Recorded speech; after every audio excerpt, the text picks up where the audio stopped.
My name is Soumil. I've come from the UK to attend this hackathon.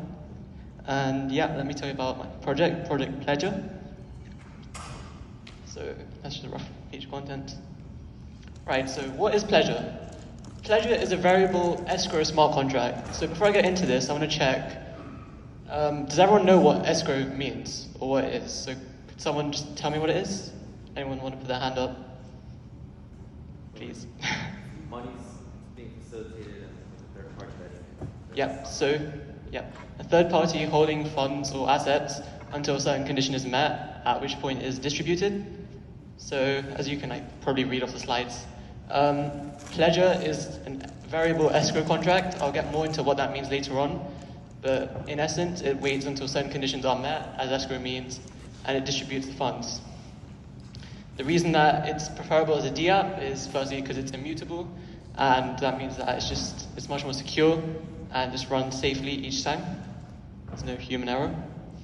So my original version of Pledger was actually, as you saw in that animation just there, it was a DApp which was used for, it kind of related to Will's talk yesterday about how everything was governed by trust. A lot of stuff was, whether stuff was, like, if it was trusted, for example, if you wanted to rent a vehicle with money, they'd verify you via your ID, your driver's license, for example, maybe your car details.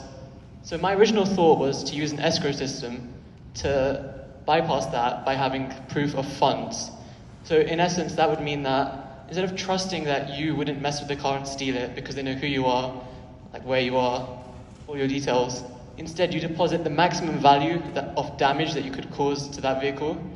So that means that at which point they don't need to trust you because they know that if you run away with the car, they've taken that equivalent of funds from you. But as you can imagine, that's not really a viable approach because that is a lot of money. Like, a car costs a lot. Just put that much on the line just for the sake of being anonymous and not having your ID and stuff checked, that's just not really worth it. So I thought, what else could we use an escrow contract for? So that was just what I just talked about now. So I came on to the second conclusion, that we could use it for liquidity provision. So what if you desired liquid funds, but you didn't have them? So I'm guessing a lot of you here have traded crypto here before probably. You've probably been in a situation where you've invested in something, but your assets aren't exactly liquid, and you may have wanted to spend something, but your assets are tied up in something. So can someone give me an example of a way that their assets might have been tied up? You're staking it. Yep, staking it, for example. So potential illiquid assets, I don't know if that's an actual word, but you get what I mean. So stake tokens, they've been locked away until a certain period of time. Open leverage positions, for example, if you have like a long or a short, something like that, and let's say you're a user with a trade open, and you might not want to close that, but you do need your liquid funds. Or NFTs, you might, to get the value out of those, you might need to sell it, list it, something along the sorts. There's just a joke about FTX on the end. That's a very legit quote, but basically, I think a variable smart contract, not a variable smart contract, a variable escrow contract is the perfect solution for liquidity provision. This is because the contract I devised, it's not just a singular, straightforward escrow. It can vary the amount that, it can vary how much of the funds get split to which party for which reason. So let me explain how that would work. Let's imagine that you're a user who has, let's say, NFT staked or some illiquid asset. You'd give up your access to that, to the sort of contract here, in exchange for liquid assets. That could be TRX tokens, USDD, whatever it may be. And that means that you put your stuff on the line in exchange for liquid assets.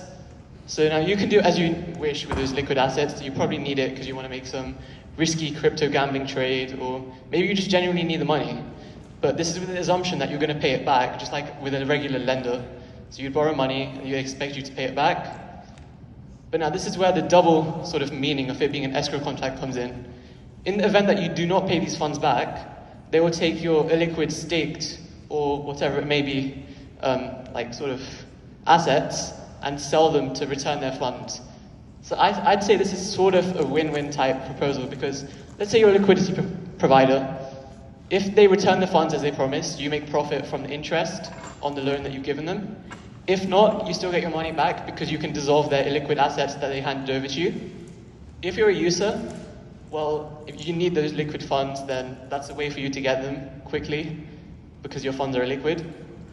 And in the event that you can't pay back the loan that you took, well, like, obviously, you'd probably need those funds anyways. That's money you were going to lose. If it was in your illiquid assets, you might as well have cashed it out and lost that. So I feel like either way, it's better because you get an opportunity to at least have some liquid funds to like use. So, for example, this is just like a run through of how this might run. So, user requests liquid funds. They transfer their illiquid funds or like their access to the assets to the controlling body. In this case, it'd be a DApp. But yeah. So the user gets to use their liquid assets as they wish. So they might be trading with that, or they could be simply just spending it or something like that.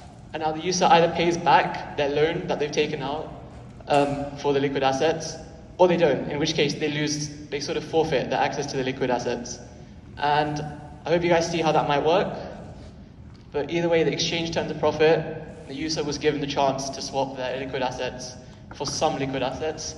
Now, this would have, for this to work, there would need to be a sort of higher exchange rate for liquid to illiquid assets, obviously, because the exchange does not want to be operating in loss. So, for example, 70% illiquid to 100% liquid to account for maybe market movement or just difficulties in getting that illiquid assets to be sold and converted back. But yeah, if you have any questions for me, let me know. There's just a fancy animation playing in the background.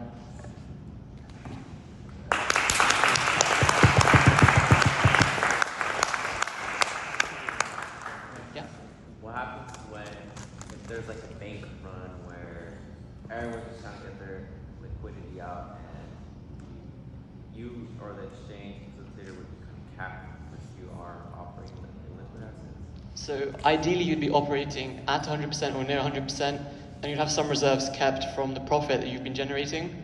So you should be able to cover that gap and you should not be losing funds, I guess. Whose money are you using to lend out? Let's say, if I'm staking my crypto and I want to utilize some assets to buy a Lamborghini or something, whose crypto am I using? As in the liquid assets that you're given? Yeah. So I'm guessing there'd need to be a starter pool. So you might have some sort of private sale or something along those lines to give the sort of, I'm guessing you might call it you know what I mean, like they'd probably get some starting funds raised from some sort of private or seed. Right, and what happens, so how I'm envisioning it is somebody would put money in, then you would distribute that money out to people who need it. What happens if that person can't pay it back? Let's say I take that money, I buy like 5 Lamborghinis, never come back. Yeah, so the point is that you are staking more illiquid assets worth in order to get access to some liquid assets. I'm not sure exactly how that may be determined, but for example, if you have stake liquidity tokens, those can get transferred. You might need to partner up with a decentralized exchange on a chain to allow for these sort of things to be transferred over to each other. But it's more of a concept for now. But these random lines that you see here is an example of an escrow contract that I have coded. So there is a working prototype.